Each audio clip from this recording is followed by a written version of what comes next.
hole I was telling you about. Right. Because P. Diddy be wanting to party. And you gotta tell him no. You got to tell him no. I did. At the end of 2023, we saw that Diddy was sued by his ex-girlfriend Cassie. And at the beginning of 2024, his LA and Florida homes were raided by the Department of Homeland Security. And now he's been arrested and is being denied bail on human sex trafficking charges. So we're all still wondering, did he do it? He can't say that. Is he allowed to say I'll that? say it louder. USA Today published an article about Diddy's arrest. It says, Sean Diddy Combs denied bail after pleading not guilty to sex trafficking charges. Federal authorities are charging Sean Diddy Combs with racketeering, sex trafficking, and transportation to engage in prostitution, according to an unsealed indictment against him by the U.S. Attorney's Office for the Southern District of New York Tuesday. There's a part of this article that I want to highlight. Transportation to engage in prostitution. That's one of the things that he's being charged with. The wording of that is very specific. It's different than human trafficking. Human trafficking is coercion or forcing somebody to have sex. This says transportation to engage in prostitution. What I'm curious about is the implications that this is going to have as far as dating. If you fly somebody out and they come to your city and you pay for their hotel, you pay for their flight and all of this stuff, is that the same type of charge that's being levied against Diddy in this case? I think we all pretty much know about Diddy's arrest, about a bit of the allegations, about a bit of the backstory, right? This is not the first time that we've heard of this stuff about Diddy and all the stuff that he's engaged in, but this is absolutely the first time he's been arrested for it, at least as far back as I can remember. So this is the second raid, and this time the raid led to arrest.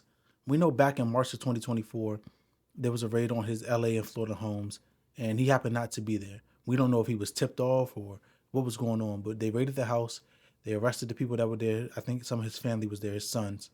And it ended up that he wasn't there, just conveniently. Right after that raid in March, people said that Diddy disappeared for a couple of days.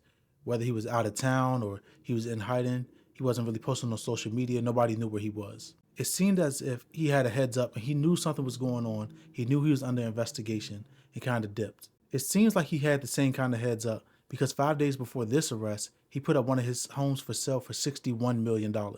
The article goes on to say the details of Combs' arrest have been revealed after the music mogul, who was the subject of a sex trafficking investigation and a pair of federal raids early this year, was arrested in New York City on Monday. Combs will be held in solitude within the special housing unit at Brooklyn's Metropolitan Detention Center, according to CNN and the Daily Beast. Diddy's going into solitary confinement. When you have that high profile of a person, you don't want to put them in the general population. You know, something might happen to them. It's going to bring a lot of attention, not only to the jail, but also to that person, which may provoke somebody to do something to them, and then the jail is going to be held liable.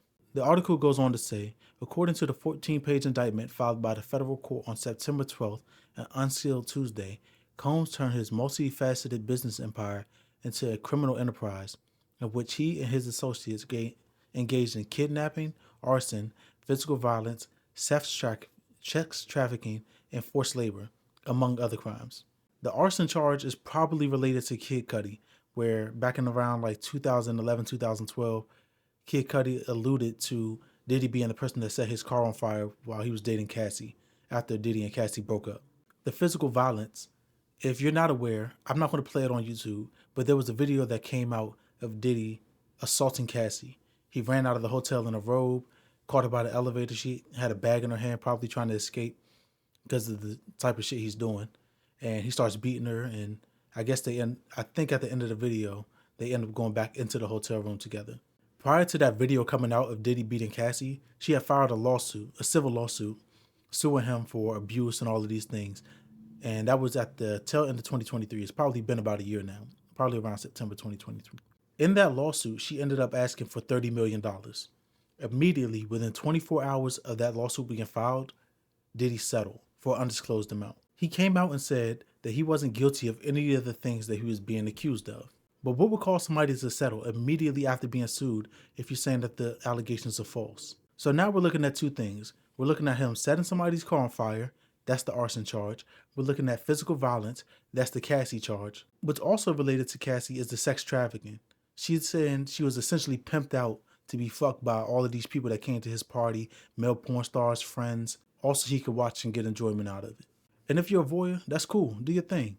But you can't force people to do stuff like this. You're absolutely going to jail. The article goes on to say multiple AR-15 guns, large capacity magazines for those guns, evidence of the crimes in the indictment, and over 1,000 bottles of baby oil and lubricant were discovered during the raids, U.S. Attorney Damian Williams said in a press conference Tuesday. It's definitely not a laughing matter. But the fact that they want to explicitly state that there were over 1,000 bottles of lubricant and baby oil is, I'm not sure what it says, but it says something. What we know about the three-letter agencies is when they have a case, a strong case, and they come after you, it's not likely that you're getting off scot-free. Does it happen?